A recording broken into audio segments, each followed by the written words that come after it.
great film. I mean, it really is. I heard. It's I haven't really, seen it really, yet. really good. I heard it's So good. Would love to. Everybody loves it. Yeah, they really do. So, tell us a little bit about your character. He's kind of a weasel. No, he had an incident in World War II that he has never recovered from. It has to deal with an unknown creature, and I think he wants to he seems to be spending the rest of his life proving that he's not insane, just like me. But yeah, it's become an obsession with him. Once he finds it, I don't know what he wants to do with it, but he's just got to prove to himself, I think, that he's not nuts.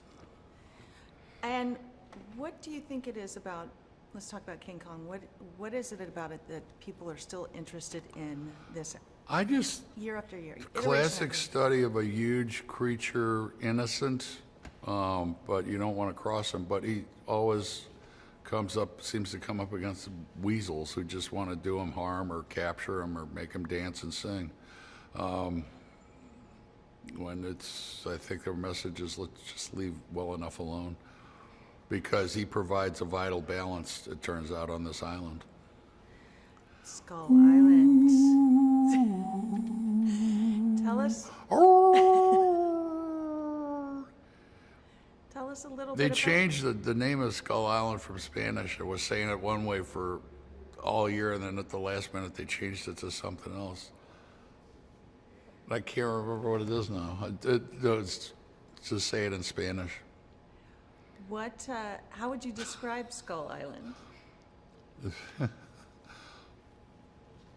It's probably the last unexplored land on the Earth, and we only found it due to brand new satellite technology, where they could pinpoint stuff from the sky. So that's the only reason we know it's there. But it's in some kind of weird vortex or something like the Bermuda Triangle, and maybe that's why, because it was so isolated,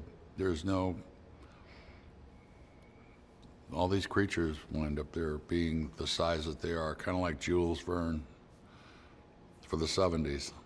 Now, we're really up to date now. It's the disco era. Or is it right before disco?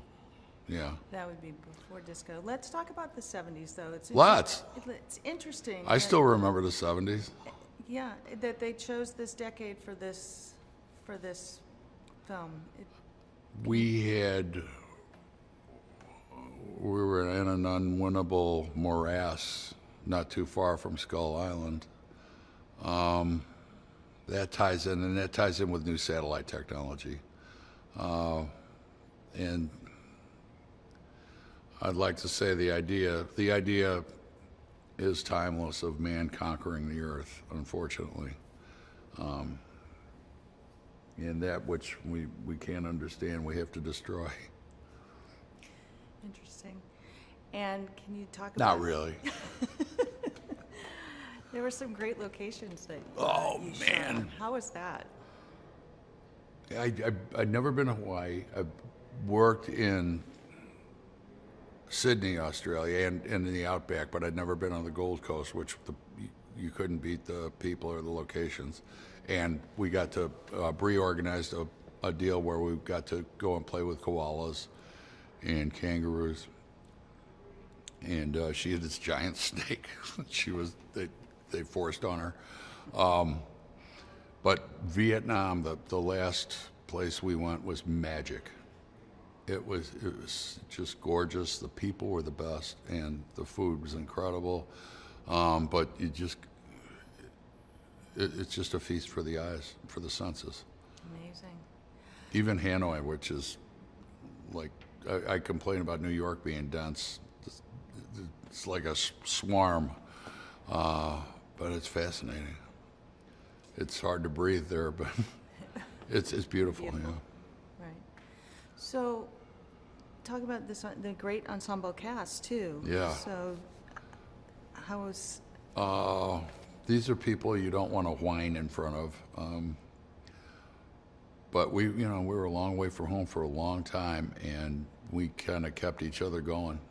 They're very funny people, very creative, and really special. So we had a really good time. Nice. And what do you hope people take away from this film?